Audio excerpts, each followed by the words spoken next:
कल्याणमध्ये विद्यार्थ्यांची सुरक्षा राम भरोसे. शाळकरी मुलांचा मालवाहतूक टेम्पोनं प्रवास त्यांना करावा लागतोय. आरटीओ त्याचबरोबर वाहतूक पोलीस सुद्धा याकडे दुर्लक्ष करतायत. पोलीस प्रशासन अपघाताची वाट पाहत आहे का असा प्रश्न या निमित्तानं विचारला जातोय.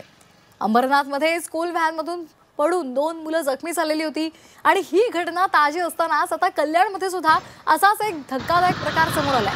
कल्याण शहरामध्ये चक्क मालवाहतूक टेम्पोमधून शाळकरी मुलं प्रवास करत असल्याचं समोर आलंय. या टेम्पोमध्ये विद्यार्थ्यांसाठी कोणतीही योग्य आसन व्यवस्था नाहीये.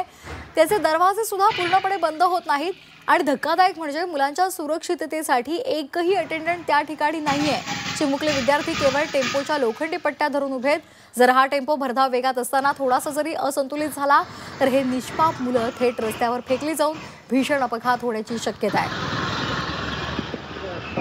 अंबरनाथमध्ये एक दुर्दैवी घटना झाली होती. सुदैवाने कुठली जीवितहानी झालेली नाही आहे. त्यामध्ये 2 विद्यार्थी स्कूल व्हॅनमधून खाली पडलेले होते.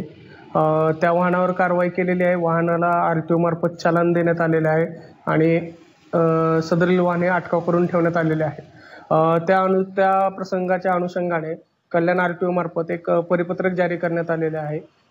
सर्व शाळांना पण आवाहन करण्यात येते की आपल्या शाळेमध्ये येणारे विद्यार्थी हे वैध कागदपत्र असलेल्या वाहनातूनच प्रवेश शाळेमध्ये येतात का नाहीत याची पडताळणी करावी. या संदर्भात अधिक माहिती देत आहेत आमचे प्रतिनिधी आदेश भोईर. आदेश, आपण पाहतोय अगदी माल वाहतूक टेम्पो मधून या मुलांची ने-आण केली जाते का? अधिकचे अपडेट्स आहेत? नक्कीच एक धक्कादायक घटना समोर आलेली आहे. कल्याणमध्ये एक शाळा आहे.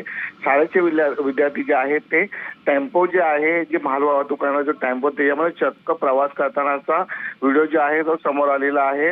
मात्र कल्याण आरटीओचे जे कल्याण आरटीओचे जे अधिकारी आहेत त्याचप्रमाणे ट्रॅफिकचे जे पोलीस अधिकारी यांना हे दिसून येत नाहीये का? कारण की काही दिवसापूर्वी अंबरनाथमध्ये एक घटना घडली. त्यामध्ये 2 चिमुकले होती. त्या अपघातामध्ये ते जखमीपैकी झालेली होती. मात्र कल्याणमध्ये सर्रासपणे जे टेम्पोमधनं जे विद्यार्थी आहेत ते प्रवास करताना व्हिडिओ समोर आलेला आहे. मात्र कुठेही आरटीओ आणि त्याचप्रमाणे जे ट्रॅफिक पोलीस आहे ते कुठेही कारवाई करताना दिसत नाहीये. रिक्षा असू दे किंवा आणखी गाड्या असू दे, म्हणजे भरगच्च अशी मुलांना कोमून विद्यार्थ्यांच्या सुरक्षेचा प्रश्न मात्र पुन्हा एकदा समोर आलेला आहे. धन्यवाद दिलेल्या माहितीसाठी.